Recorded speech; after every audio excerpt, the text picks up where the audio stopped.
We'll have the heat turned down in a few minutes so that everyone will be as comfortable as possible. We have an interesting subject this morning that we all more or less accept, think about, but very often we don't do very much of anything about it. Is it a little too far from the machine? Well, I'm still fighting a cold, so I'll have to move up a little on the machine. Is that going to be better? Okay. The body, in its relation to the person that lives in it, is very much like a house, the old family homestead. And we forget very often that the person and the house represent two completely separate principles, two parts of a compound. And the relationship between the body and the person living in it is one of the most important in all of the study of humanity. The house is something that is built and composed not of inert material, but of living substance. The body is not stone. It is self-renewing, self-generating, self-restoring in many ways and parts, and at the same time, it is something we have to protect and guard. The relationship begins when we realize that the person is an individual entity, and that its entrance into the material world through the body is entering a house. The person exists prior to the body. The person survives the body. The person continues down through the ages, according to at least some philosophical systems, to create new bodies and to build into each body the experiences of previous building, so that theoretically each body that we build should bear witness to the degree of internal integration we have achieved. The body is very much like the house in another particular, and that is it requires upkeep. We have a tendency to assume that the body takes care of itself. And we do the same thing with it that we often do with a fine home. We neglect it. If we have a nice house and we do not manage it well, it will gradually deteriorate. If we do not combine our bodily function with a plan of management, the body gradually loses its vitality. Everyone knows about the house they have entered at some time during their lifetime, a house of a friend. The yard is beautifully kept up, the house is well painted, but inside of the house there is neglect. This neglect seemingly is due to the fact that the person feels that if the outside looks right, if they keep it well painted and the garden well weeded, the neighbors will think well of them. And very few people are going to see the neglect inside of the house. This is true also in the body situation. Very often we spend considerable time, effort, money in maintaining the outward appearance of a body, but we neglect its inner needs. We are much more aware of taking care of the cosmetic aspects of the body than we are of maintaining its internal health. The attitude seems to be that if we protect the surface, the rest takes care of itself. This is not true. We also find that it is sometimes convenient to bring in cleaning agencies or carpenters or builders to repair and restore damage inside of a house, such as neglected plumbing or wiring. We do the same thing with the body. We bring in experts on various fields when the body gives us serious difficulties. We use the physician, the physiotherapist, the dietitian to take care of troubles appearing within the body itself. But for the most part, we drift along, assuming that the body will stand a tremendous amount of punishment, and because of this assumption, we continue to punish it every day. Now, it is much better, as we think along, to realize that this commonwealth of the flesh, which is our temporary home, is part of our karmic and cosmic responsibilities. The individual who believes that he has to grow and unfold his religious and psychological potentials must also take responsibilities for the things that are his in this world. Many people go out trying to be spiritual. They neglect their families, they neglect their homes. Very often they assume that the larger dedication liberates them from the daily responsibilities of maintenance. This is not true. There is no more important aspect of religion than the individual taking care of those things that have been entrusted to him, or over which he has taken a voluntary management.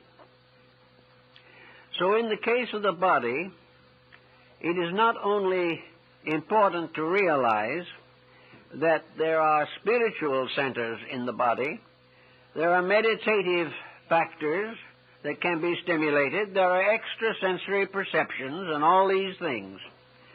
But in the quest of these higher values, we must be very careful not to overlook the need of the plumbing and the wiring and the daily house cleaning. The moment we begin to neglect the body, it begins to react adversely. And it is our problem and our proper duty to keep the harmony between the body and the mind in every possible way. The mind, in its own turn, is very largely supported by an instrument which we call the brain. The brain is physical. The brain is something that depends for its function upon the maintenance of the physical body. The moment the physical body is damaged, the possibility of interference with mental and emotional processes increases. We have to maintain the body in order to use the mind. Now, in the course of years, I've come across a great many people who have allowed a deterioration of their physical living to impair their minds.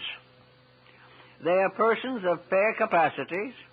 They are persons who could have done something with their lives, but due to more or less neglect or complete indifference to the basic problems of mind-body relationships, they have found themselves in a dangerous situation, and what should have been a wonderful partnership ended in ruin. We have to recognize, for example, the common failing of our day, alcoholism. The effect of alcoholism on the body is obvious, and nothing can affect the body like alcoholism that does not also affect the mind. It affects the entire life. It interferes with every objective and purpose of human existence. And unless this is controlled, the individual is in serious trouble. There are many other habits which have to be variously regenerated, redeemed, and reorganized in order to maintain the bodily health. So we might say, for generally speaking at least, that the body is a kind of a pedestal on which stands the person. Everything we want to do on the higher levels of life depends upon certain biological, biochemical adjustments. Where the body is uncomfortable, the person is unhappy. Where bodily conditions are irritated, the temperament is irritated. And where the body is allowed to become discouraged, the person in the body suffers discouragement. Most of the mental and emotional attitudes that we have arise from physical inconveniences of one kind or another.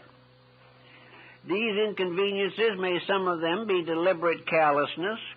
Others may be the result of circumstances comparatively beyond our control.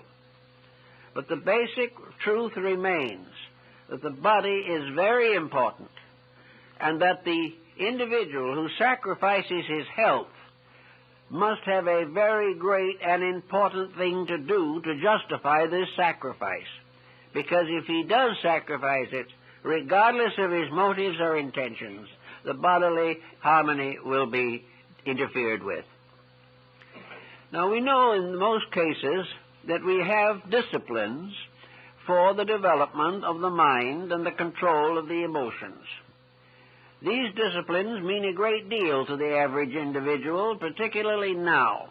And there are hundreds of schools springing up, large and small, old and new, relating to disciplines of enlightenment.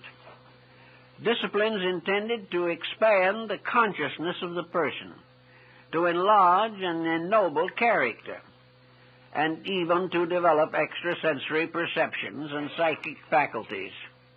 Nearly all of these processes that are worth the name require very strong and stern self-discipline.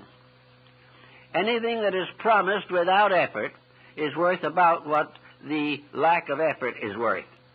There is no way of winning any extension of ability without dedication of purpose. So the person begins various disciplines. He practices yoga or Zen.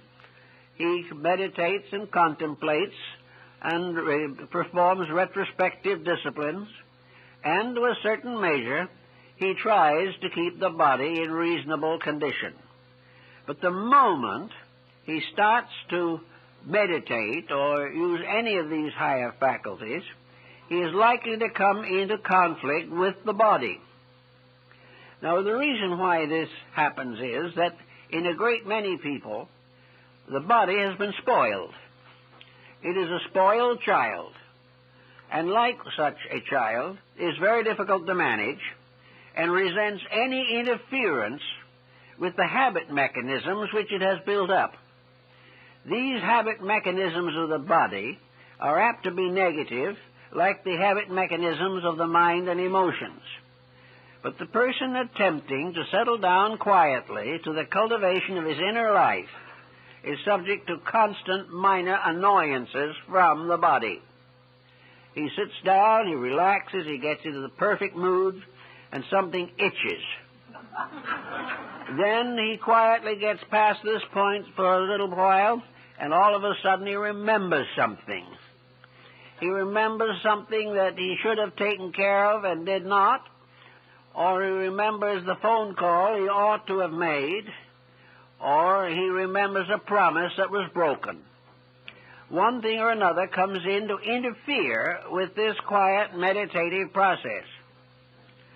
Then, as meditation with the average person to start with is very apt to end in sleep. He thinks he is disciplining himself beautifully, and the next thing you know, he's sound asleep.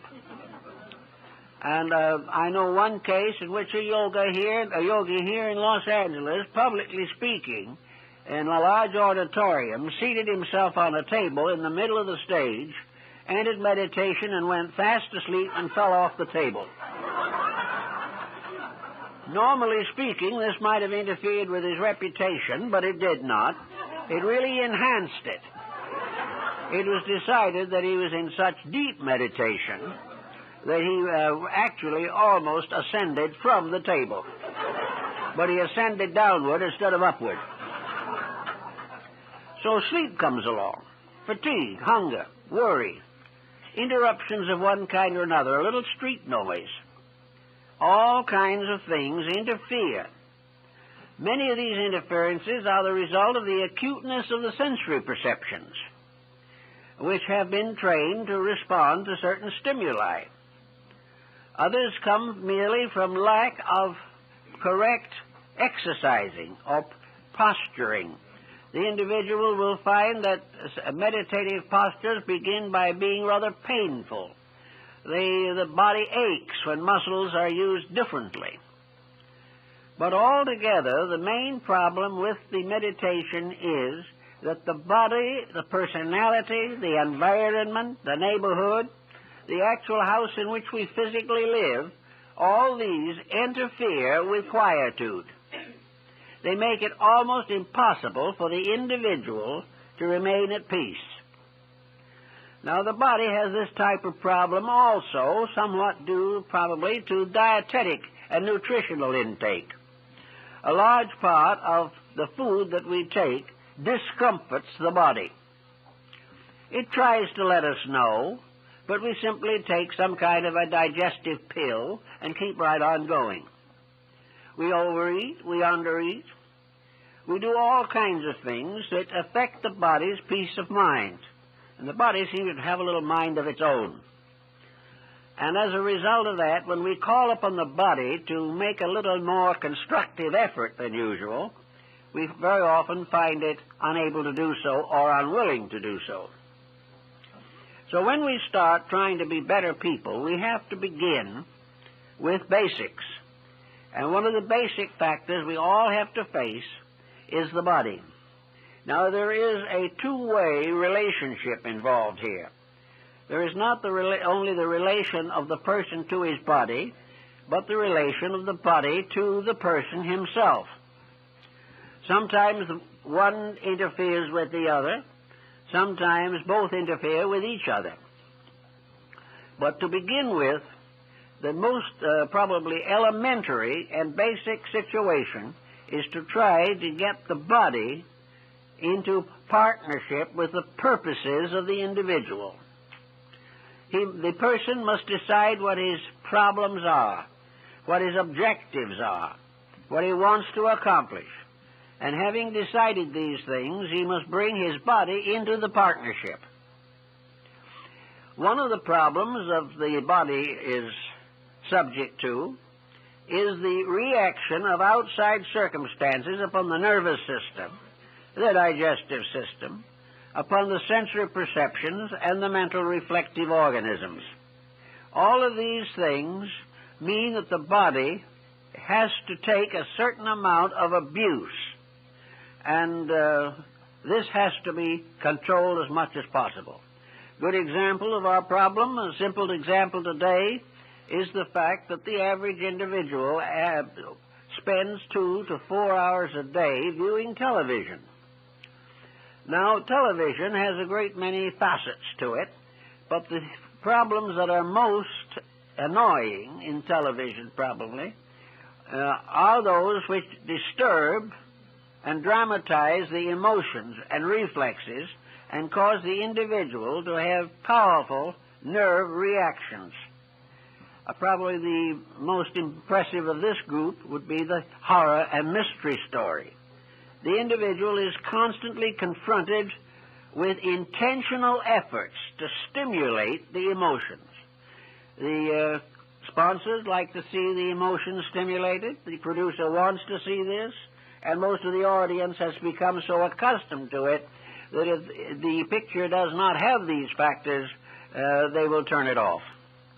But these types of films and productions injure the psychic integration of the nervous system. They make it more difficult for the person to use energy constructively. He has to waste energy defending himself against illusions and fantasies.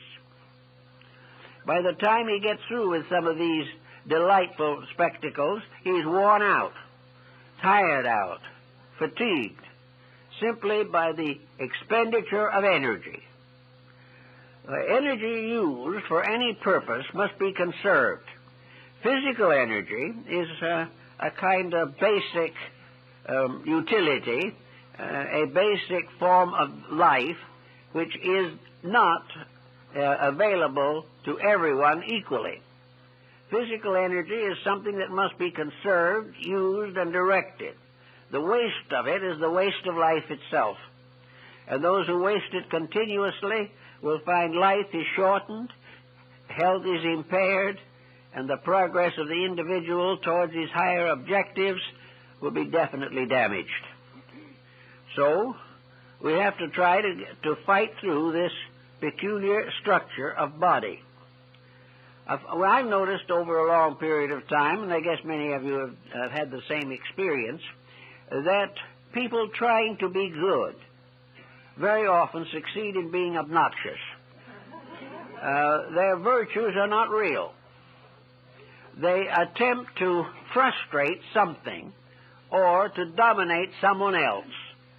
And instead of learning to have a peaceful inner life, they become very sensitive and are annoyed by almost everything that happens.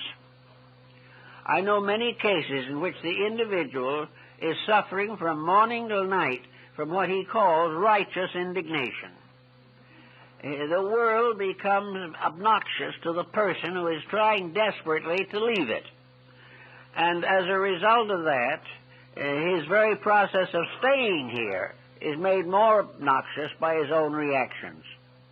The person who wants to really outgrow the body or transcend it must accomplish internal pleasantry. There must be a kindly, rather good-natured, relaxed attitude which permits the stomach to digest the food, permits the elimination to work properly, and also assists the biochemistry of the nutritional process in the human body. Everything that makes the individual angry, disgusted, mad, unhappy, unpleasant, revengeful, all of this type of emotion damages the chemistry of the human system. It makes it impossible for the person to digest the food properly. It results in all kinds of aches and pains, and a great many chronic ailments are nothing but chronic disposition that has set in to the degree that it has damaged the body. So with all the effort to be better people, to grow, to think, to be more enlightened, we must be sure to include the body in the plan. The body is something that is part of any plan we make, and we must never fail to give it that which is its proper due. To spoil the body is a mistake. To tyrannize it is equally dangerous. We must never allow it to rule us, but we must make our own discipline of it a very parental and not despotic. One way in which we try to conquer bodily problems is through the study of them. Anyone who has certain bodily problems will have some idea of these problems and perhaps a fair idea of why he has them. Most people who are not living well know why, but they prefer to ignore it. They wish to forget it and go on doing the things that please them. But to begin a plan, if you're going to hope to become a scholar, to become a mystic, to become a servant of public good, if you want to do something better than you've done in art or music or literature, you must take a very serious look at the body.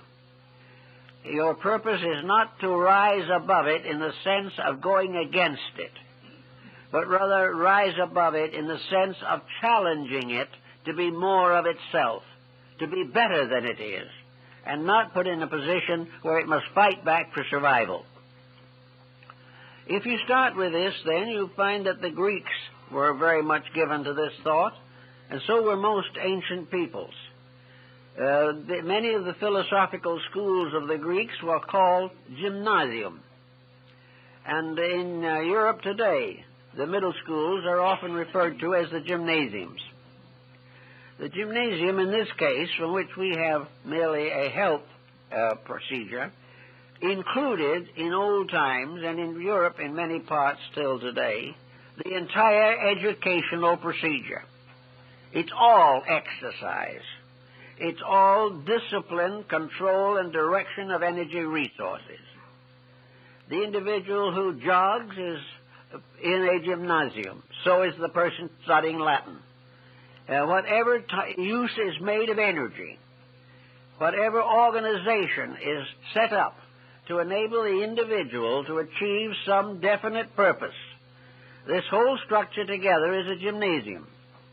It is a place where the mind, the emotions, and the body are trained together and become a part of a partnership and are not neglected, ignored, or variously outraged in the definite ambition to get somewhere.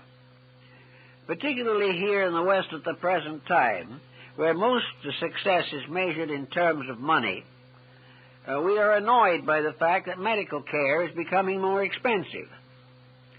One of the reasons why it is becoming more expensive is because we are becoming more dependent upon it.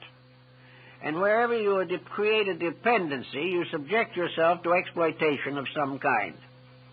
If the average person took fair care of themselves, there would not be this tremendous demand for medical assistance, and doctors would be satisfied to work more reasonably.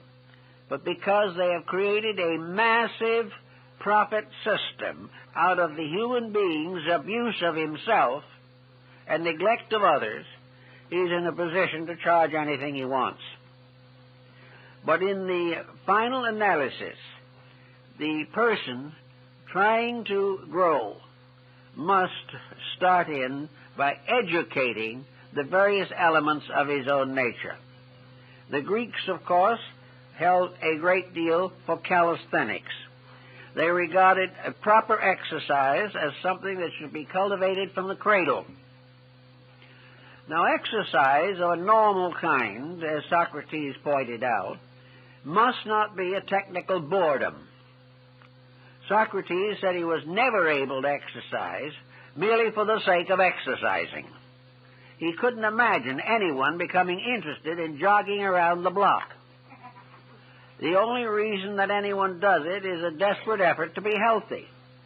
Now, the Greeks developed methods of exercise which were not so staid and unpleasant or unfulfilling.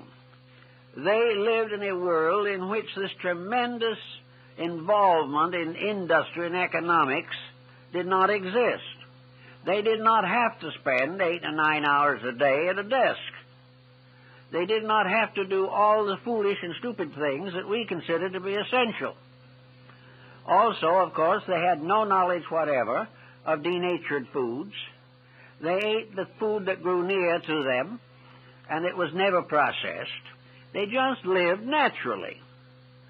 It would be quite inconceivable to imagine a cat or a dog going out each morning and chinning the bar to keep its figure. It gets all the exercise it needs being itself. But where the individual as a human being has ceased to be himself and gives little or no attention to this phase of his personality, he has to manufacture all kinds of artificial ways of trying to do what he should do naturally. So it is very important to start in with a basic realization of values. Another very basic realization that the Greeks had, which we do not have, and that is that you do not build a reputation for excellence by wearing an expensive toga. You are not any better than you are. And there's no amount of decoration on the outside that will actually change the nature and substance of yourself. So the Greeks did not try to hide the imperfections of their bodies. They rather tried to live so that these imperfections would not develop. And where there were imperfections, they allowed them to be there. It is reported that Socrates was pigeon-chested. He may have been. But at the same time, he faced it, and his friends knew it. There was no effort to conceal it. He did not go into cosmetic surgery to take care of his pigeon chest. He accepted it, but he lived above it. And he lived so well that even with it, when he was called into the army as a soldier to defend the Greeks, When the enemy saw him standing in the field, armed and ready, they divided and went on each side of him. They had no intentions of facing him. So he came back a hero. But he also had trouble staying awake on sentry duty. So he said this now becomes a discipline. So he practiced being a sentry, standing on only one foot. And he became so proficient at it that he could do 8 hours of sentry duty on one foot without even changing the feet. This was discipline.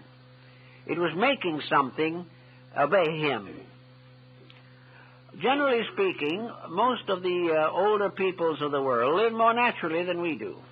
Ambitions were much less aggressive, and persons in various stratas of society expected to remain there. But because of the lack of false values, the lack of artificial activities, these people seem to have done fairly well, and they had time enough to produce some exalted thinkers. During the age of Pericles, probably in Greece alone, had produced between 400 and 600 very great intellects. During the age of Pericles, probably a half of the thinking of the world was done. Because these people, living naturally, having no false exaggerations to concern them, were able to settle down to use faculties instead of trying to repair abused ones. This is something we can't do entirely, but we should try to work on it a little. We should try to make sure that we are getting a maximum of constructive result from the efforts that we make to live. That what we are doing will always help, never hurt, the major projects of life. Of course, when someone asked, I think it was Aristippus, or one of the old Greeks, the greatest curse that would be imaginable, he said the greatest curse would be for a man to tell his son, live extravagantly. Luxury was the great curse. It still is. And it is because of luxury that most of the world's thinking is very badly done at the present time. We are not saving the energies. The body has them. It is born with them. With a little care, we can take care of them. But we cannot repair active wasting of energy on matters of no value. So we have to try to work with the body, realizing its potential, representing the facts of life to the body, and living accordingly ourselves. These procedures are of the greatest felicity to all concerned. Now, the body, as we study it, is a tremendously fascinating thing. It is a structure, it is a house that can restore itself. It is made up of brick and mortar and steel, all of it alive. And in it being a compound of constantly living elements, it is exceedingly responsive and reactive to the processes which take place within it. Now, over this body, as seated in authority, is something that in the thousands and millions of years of human evolution should be pretty smart, but it isn't always that way. The human being today is equipped, if he wants to use the equipment, for a vast amount of self-improvement. He is capable of being more than he could ever have been before. And if we recognize evolution as a growing process and realize that we are progressing all the time, then at any given moment we should have available to us a wealth of previous experience.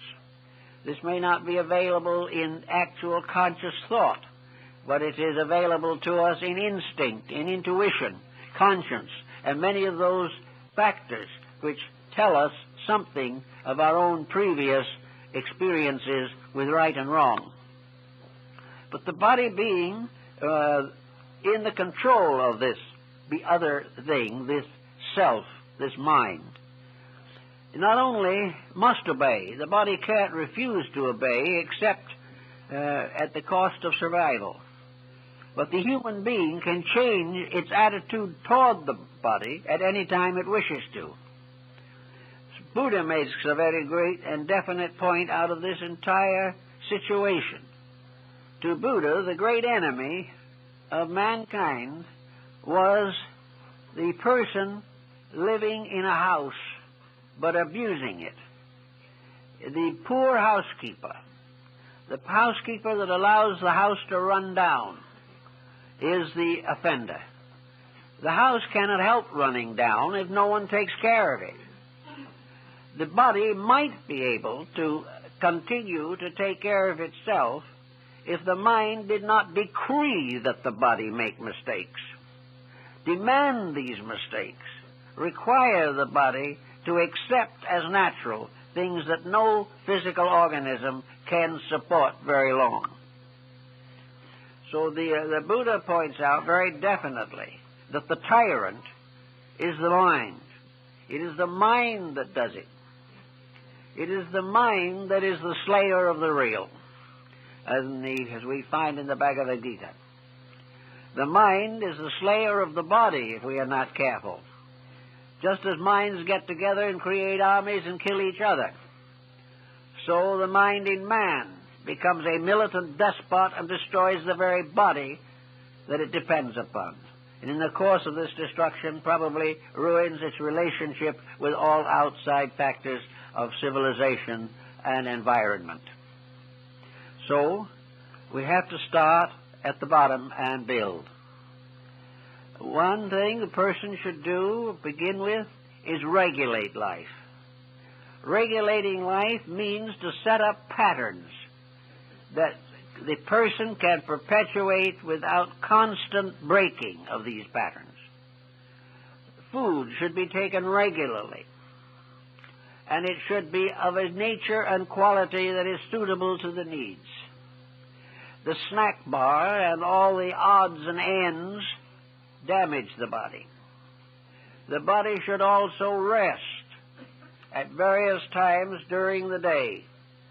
And persons beyond the age of 50 will find it very important to rest for a short time every day, just to give the body a chance to reorganize its resources. I've told that to many people, and they usually say resting is a waste of time. It is not. The person who is tired and will not rest is the one who is wasting both time and life. Having set upon oneself the disciplines of things, we can be a little like the Zen monk who in the ashram, after he has finished his dinner, takes the plate that he ate from and puts it in water and washes it and then drinks the dishwater. That neats things up very much. But we have a lesson there which is purely Zen. Whatever we clean up, we have to drink the dishwater. It is part of the process of life.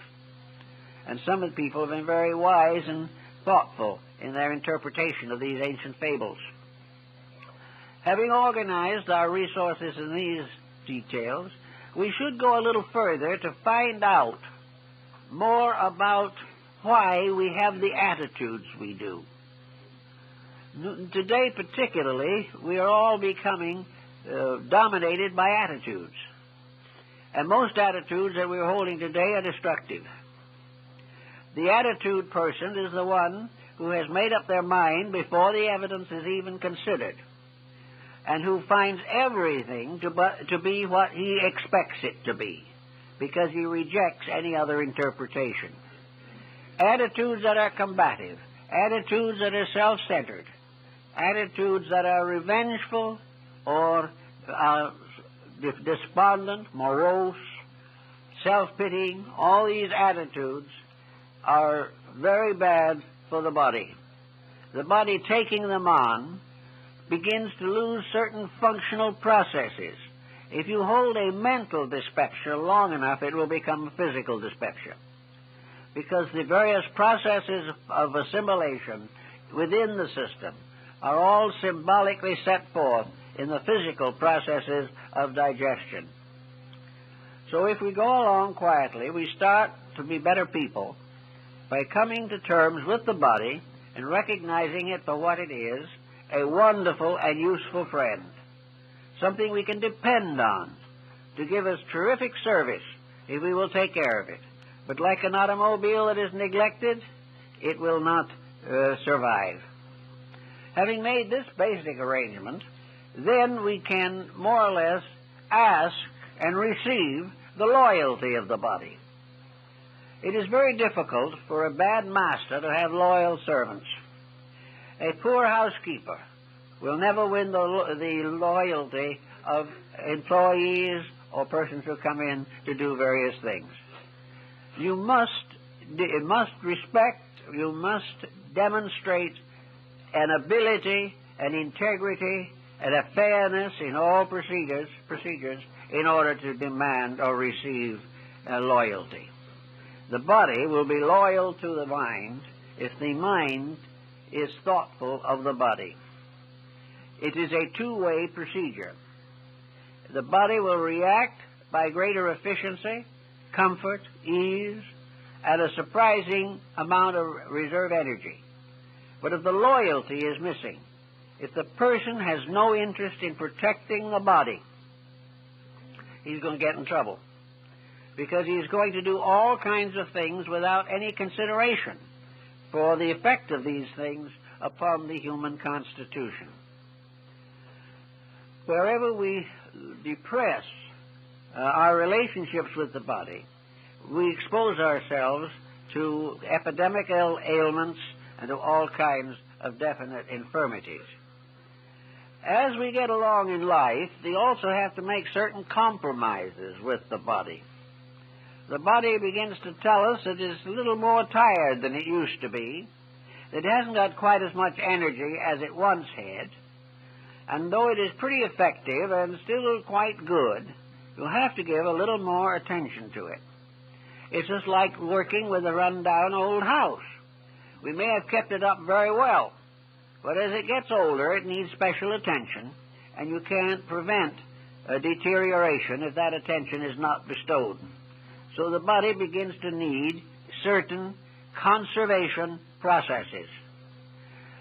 The very great mistake that has been made by a number of persons is to try to live young as far as the physical body is concerned beyond the age when this is reasonable and probable or possible. The body cannot, by willpower alone, compensate for age. Some people are much more active in older years than others, but wherever the person reaches maturity and older years, he must go into a strong, friendly relationship with the body.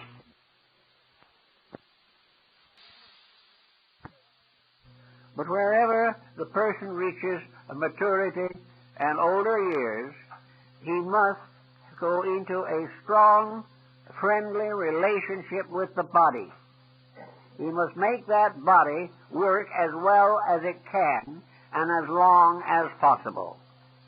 And if the person continues to be willful and do only what he wants to do and ignores the body, he will be in trouble. Of course, he may lean back upon medical help or feel that if he dissipates mildly, he can get over it. But every amount of this loss of energy and loss of purpose has its very heavy price that we have to pay for it. The Greek and the Egyptian and Roman mysteries were, I suppose, the most perfect forms of education that we have ever known. They were the only systems that educated the total person. That they educated not only the mind, but the body. They educated the emotions, the hopes, the ideals. They educated the individual socially to his responsibilities to those around him. Education made the person as nearly complete as his own basic character could permit. And where it was incomplete, there was a recognition of this and a corresponding humility. The individual did not try to bluff his way through his own imperfections. The Greeks, therefore, followed the old methods of discipline. They required those who wished to become wise to prepare the body for wisdom. They not only had to prepare the mind by training it in mathematics, astronomy, and music, but they had to also have enough understanding and insight of the relation of the body to the person to make sure that nothing necessary was neglected. Various philosophers back in those days had different attitudes about what the body really was. Most, however, agreed definitely that the body was a divinely bestowed instrument, that it was given to us in order that we might work with nature, that the human body is man's link with the natural world. It is his link with the world of the farms and the forests. It also gave him the contact with other human beings, providing him with the sensory perceptions useful and necessary to the cultivation of the mental and spiritual life. So the body was man's link with externals, with environment, with the things around him. Actually, this was very important, because if it had not been important, it is no doubt obvious that we would not have received the body. The body is something we have because we need it, because we have to use it, and because there is a right and a wrong way of using it, and the right way is good and the wrong way is evil. These are very simple conclusions the ancients worked with. They gradually purified the life of the person. They gradually redeemed all eccentric or irrational procedure. It was determined very definitely that no matter how great an intellectual you might be, if you are selfish, you can never be wise until you first of all overcome the selfishness. Between the individual and the divine light which he seeks, we'll find all of the qualifying mistakes which he continues to maintain, practice, and very often nurse with great ardor and affection. The person who has false ideas blocks the true ones. According again to these same people, 3 great books have been given to us. One, of course, is Scripture, the great sacred writings of the world. One is nature, by means of which we can study all of the operations of the divine will. And the third is man himself, through the understanding and interpretation of which he gains the skill and courage to develop his own internal resources. The key to man's correction of his own faults lies in his operations in nature. He becomes more and more aware of the way the world works, and gradually he comes to realize that he is part of that world and that his body is subject to the laws of the earth, and that he must obey them. But the earth itself is subject to the rules and laws of heaven. But there is no conflict between heaven and earth. The conflict is between man and his own ambitions. And when we realize this, we can begin to build a closer relationship. Another point that is interesting, I think, is to realize that the body is the carrier of a certain type of memory. Within the body is a record of previous bodies, what they did, how they functioned, and how they were disciplined and trained.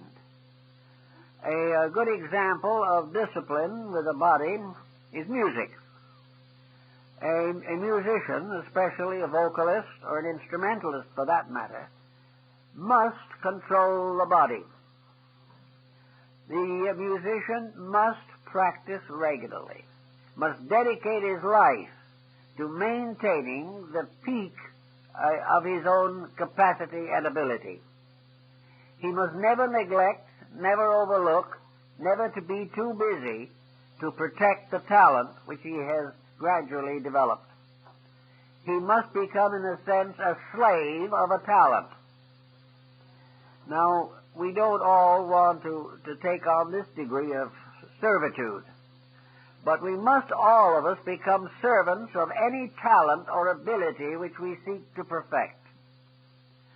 We have to be able to exercise our control over disposition, which is, of course, partly physical and partly the reaction of the mind upon the physical, and then the physical reacting back again upon the mind. This type of interrelationship we find every day. So if we want really to get the accomplishments we need, we have to realize that the Zen man is right in one thing. The light of heaven shines upon the peaceful person. Peace within the self is the secret of man's conscious relationship with space. Space in a mysterious way is silent. Nearly all of the great voices that speak to man are not audible. They are voices that speak in thoughts, in dreams, in hopes, aspirations, and in the strange experiences of mysticism. But everything that happens is a definite challenge. We have to learn to accept in silence that which is necessary for us to know. Silence for the body is harmony. Silence for the body is the fact that there is nothing indigestible going into the system. Silence for the body is good elimination. Silence for the body is proper relaxation and rest. It is free from all poison and toxins which destroy the body, because a poisoned coma is not the silence of the wise.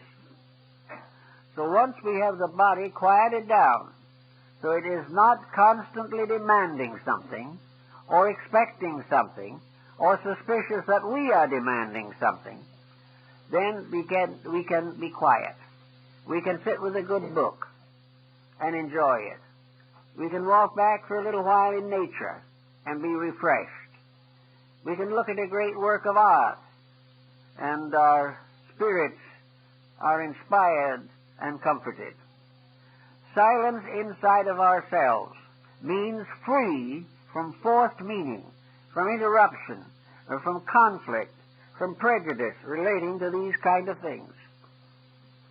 Having gained a physical silence, and having learned to love a certain silence, we can then decide what we want to put into it. Having cleaned the inside of the cup of everything that is not important, we can then take this silence and refurnish it. It would be like getting rid of a lot of old broken down furniture in a house.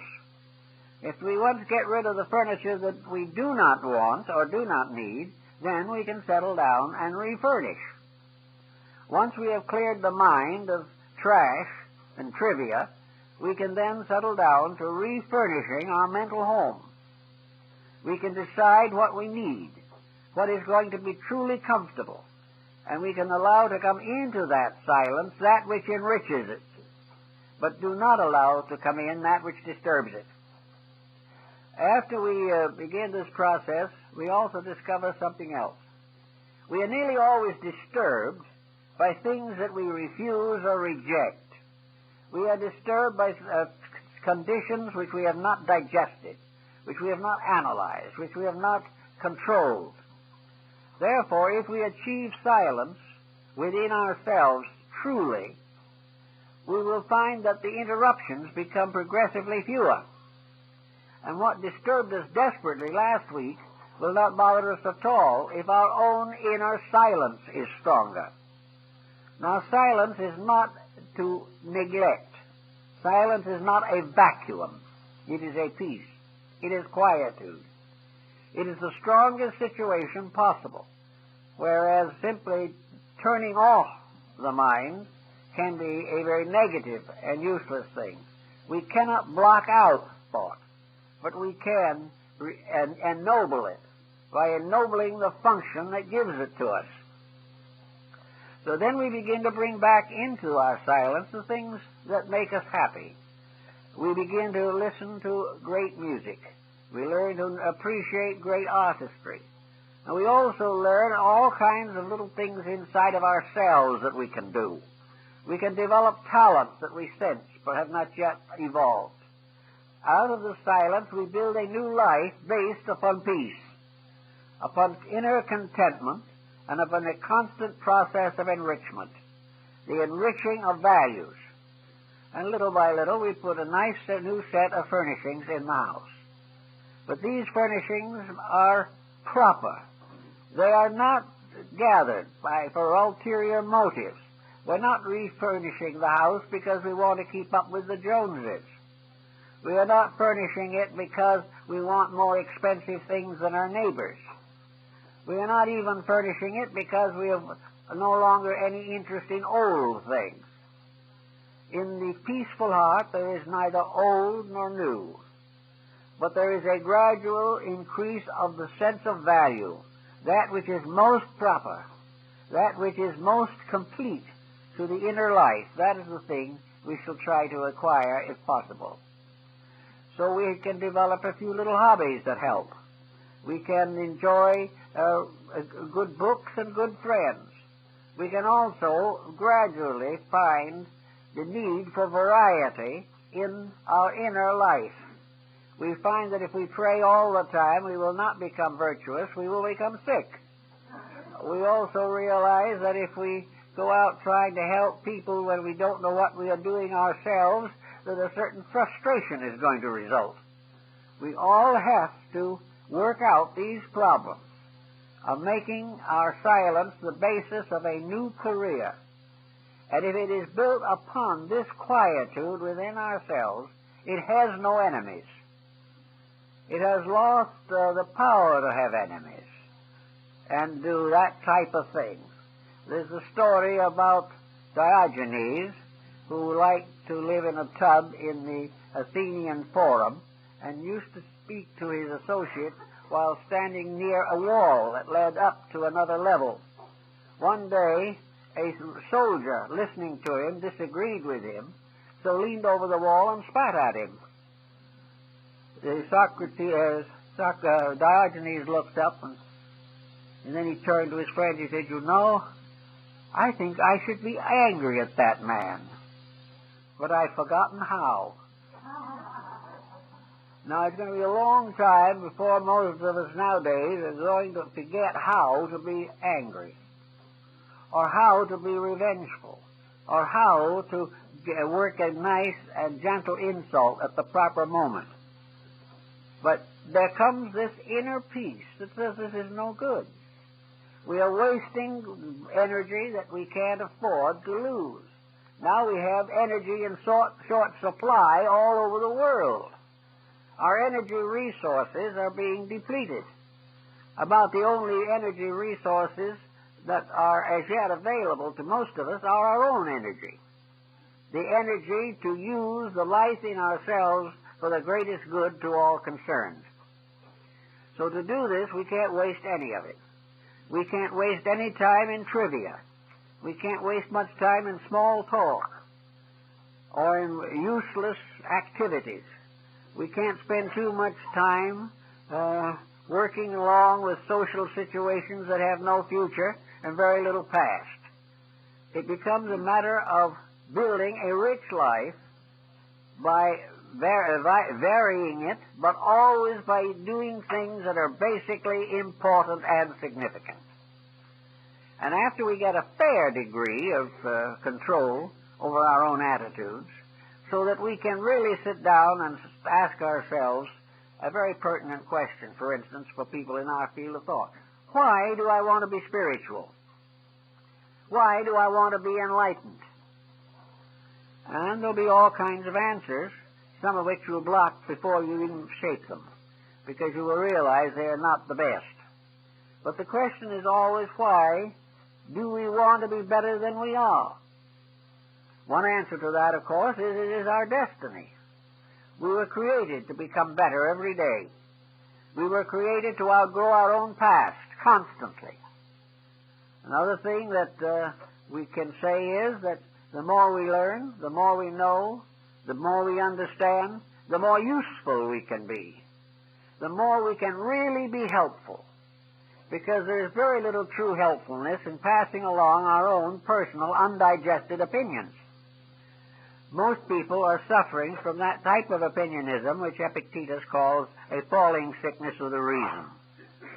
And why give advice to another which has never worked for ourselves? So we want to know more. We want to be better. We want this dynamo, this battery that we've got between the rib cages. We want this to support a project. We want this life energy to be used, not wasted or abused or thrown away. We don't wish to pass out of life at the end of the present embodiment full of energy we've done nothing with. We want to use it. And we want to use it primarily for the common good. One of the most dangerous thoughts that we can have is that we want to get better in order that we may be better than somebody else. That is a very sad mistake. The idea of growing so that we can become sort of spiritual aristocrats is a complete loss, and the stomach won't stand for it either. Every part of us will rebel against a false motive. Therefore, false motives will kill you just as quick as bacteria and germs. We have to grow because it is our duty. We have to be better because it is our divine right. And we have to accomplish everything possible for the unfoldment of ourselves in order that we can be of the greatest service to all. The individual who gains without desiring to serve is wasting time. Now, it's an interesting thing to contemplate sometimes the two persons performing exactly the same action. In one, it may be a commitment to good, and in another, it may be no commitment to anything. It is not the action. It is the motive. It is the reason within yourself why you do a certain thing that determines whether that action is good or bad.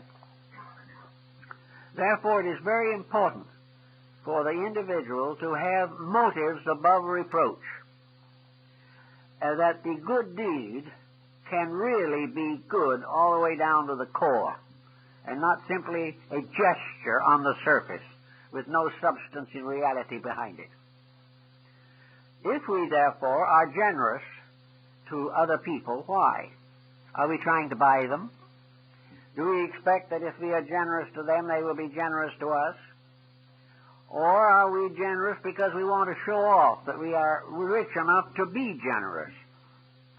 Is it a gesture of aristocracy? If we are generous, is it because we are informed by our religion that generosity is a virtue that must be practiced?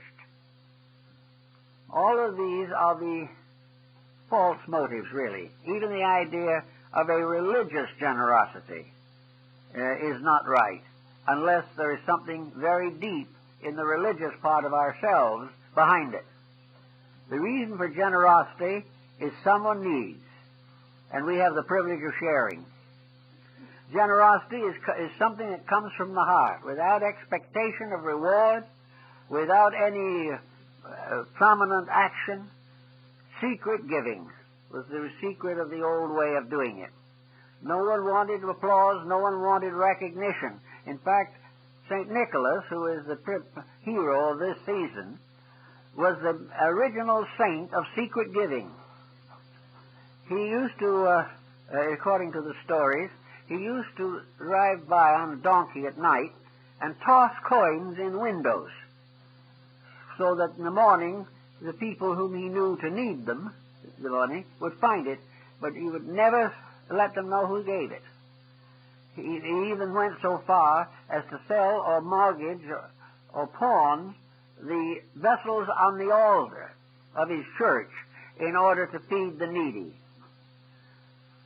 That's the best use, probably, that was ever made of those utensils. There's one story, kind of cute, probably apocryphal, that one night when he was threw some coins in the window, one of the coins fell in a child's stocking. And from that time on, we had the habit of placing the stocking up for Christmas. But St. Nicholas represented the secret giver, the charity that came directly from the heart without any thought of reward. Probably a friend of mine who always liked certain things and never really knew why he liked them, he once told me when I asked him why something pleased him, he said, "It pleases me. That's why I do it. I do it because it pleases me. Well, what he did was very generous and very thoughtful, and it indicated that the right kind of things were the things that pleased him. So it is simply because we have a feeling about things and we want to do something about them. But the idea of ulterior motive sneaking in is wrong, because this ulterior motive somehow, inside of our own conscience, we estimate it. This motivation, this ulterior motivation, finally is interpreted in terms of blood cells, allergies, and all kinds of things of this kind. And the ulterior motive goes right into the physical body to give it more trouble. We have to be honest to the body if we expect the body to protect us through the long years of life. So honesty is the proper relationship. Now, as we go along a little further with this type of thing, we say, what comes next? Well, the individual wishes to study some line of thought, some belief, some teaching that is going to help them to have a better life. This is perfectly commendable. But now comes the problem of censoring the teaching. There are all kinds of things you can believe in this world, but so many of these beliefs are just a little dubious. And when you start studying, you have to think a little bit to find out why the person from whom you are getting the lessons is doing what they're doing. Is the person that is teaching you unselfish? Are they there merely to help you? Or are they really there either to enrich themselves or gratify their own ambitions? Most people who are a little frustrated in other matters find a religious allegiance a means of self-gratification. It is their one possible way of becoming conspicuous in something. And this is the wrong motive. And this wrong motive comes out along with many others in the health problems. And we know that the various biochemical remedies and so forth all have moral overtones. We will sometimes be able to computerize our emotions. We're going to realize that there's a great chemistry there, a chemistry which we've never investigated, but that there is a reason behind every emotion that we have and every thought that we have. And unless that reason is founded in peace, in the quietude of an inner life that has no ulterior motives, unless it is founded in that, the future of the student is in danger. There's one thing, of course, that has saved a great many people, and we can't afford to overlook it. Some of the best people I know have become better by following teachings that were not good. Now, it's hard to understand how this can happen, but one thing is true, beyond doubt, that if the person is basically sincere, you cannot destroy a completely sincere person. They will take a message, no matter how poor it may be, and transmute it by their own sincerity. They will find better meanings for things, and these meanings are better than the original meanings that were in the lesson.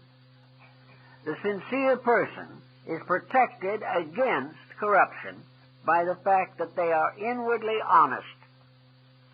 And as W.C. Fields is reported to have said on another occasion, you can't cheat an honest man.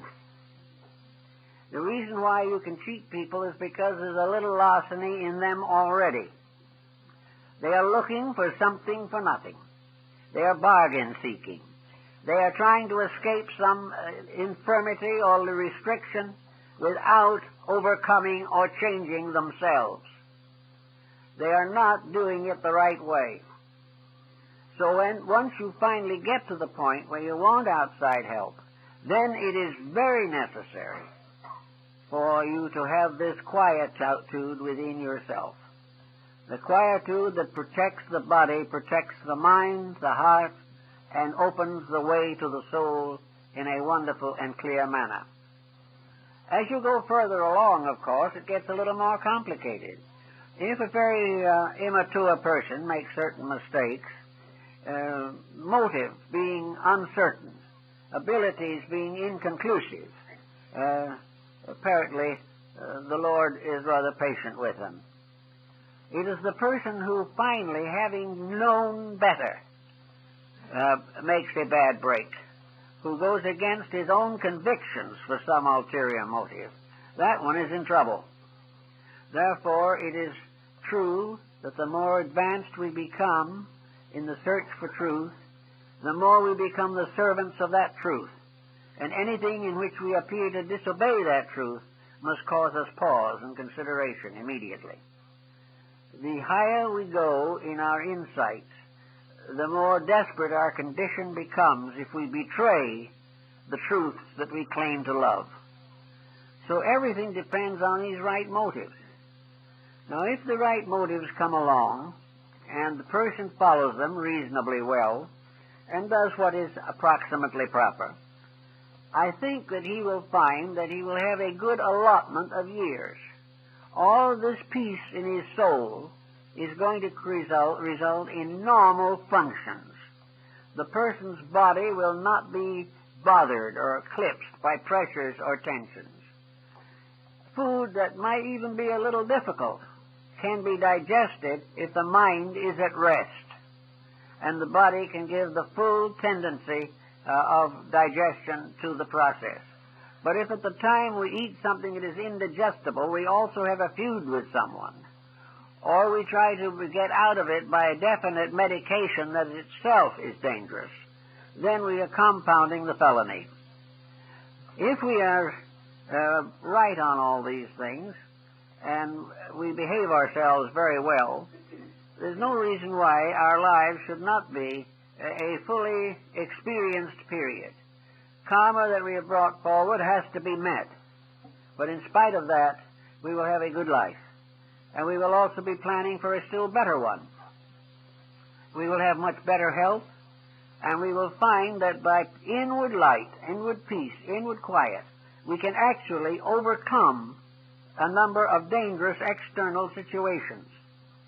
We are worried about smog. We are worried about water pollution. We are worried about all these things. But if the person inside himself is actually at quietude and peace and dedicated to the earnest carrying on of useful labors, it will be amazing how much pollution we can stand and survive it. Whereas if we are constantly aware of nothing but the pollution and make no effort to transcend the weaknesses in ourselves, the pollution is much more difficult to work with. The right attitudes in these things must be cultivated, and they all come from quietude. The moment noise gets in, trouble starts. And noise inside of ourselves is the most difficult of all to silence. So we go along and we use the body as a kind of barometer. The body tells us, in a sense, the direct and immediate consequences of what we think, what we feel, and what we do. The body tells us when we are extravagant and waste, because then there is privation.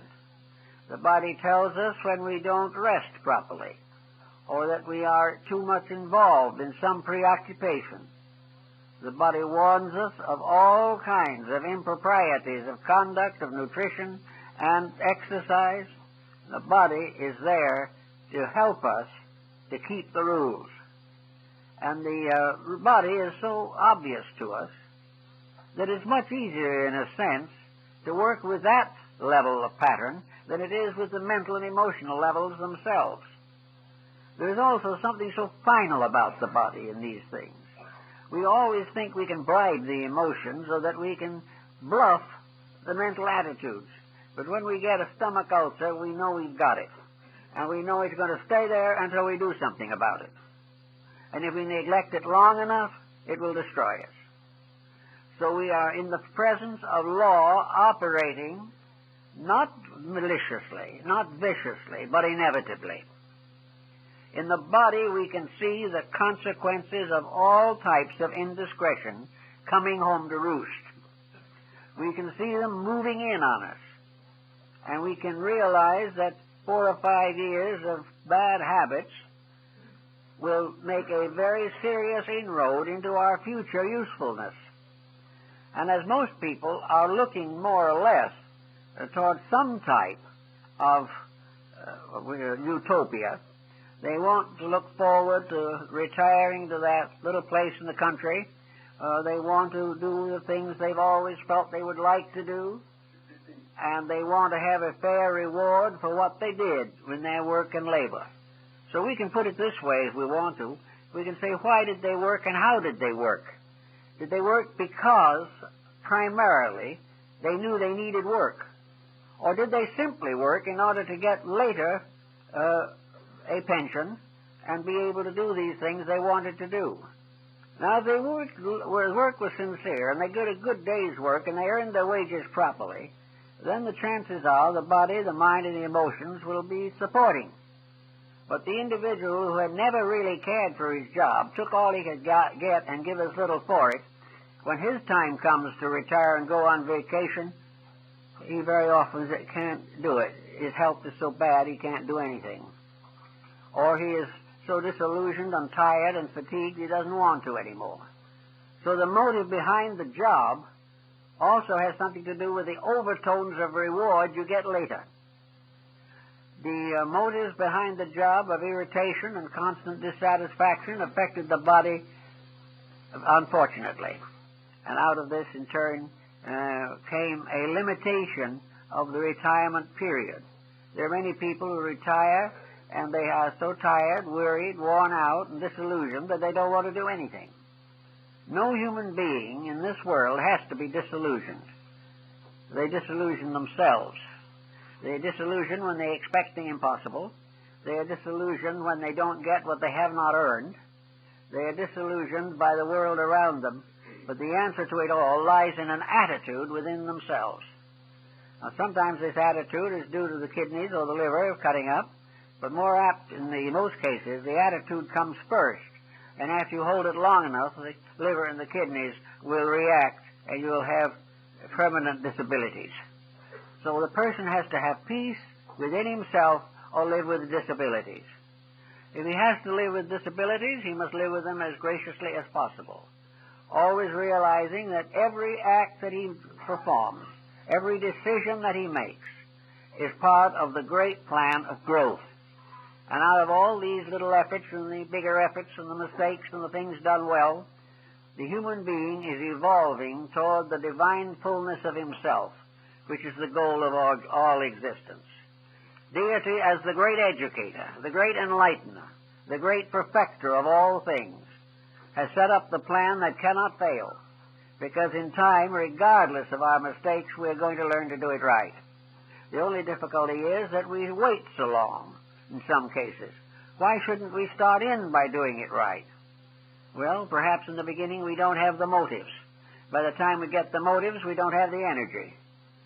But the time to start is now, to do it the best you can, and to make sure that you keep a very happy relationship, because the body shows whether you are able to control yourself. The body shows you the discipline which is necessary to the happiness in other areas of your life. So working in team with the body as a partnership, you have a situation that cannot fail. But if one fails the other, the failure is spread over the entire environment sometimes. So work together with the body in a close partnership, and you will find improved health, greater happiness, and peace of mind. Well, thank you very much, folks. I guess that's all for today.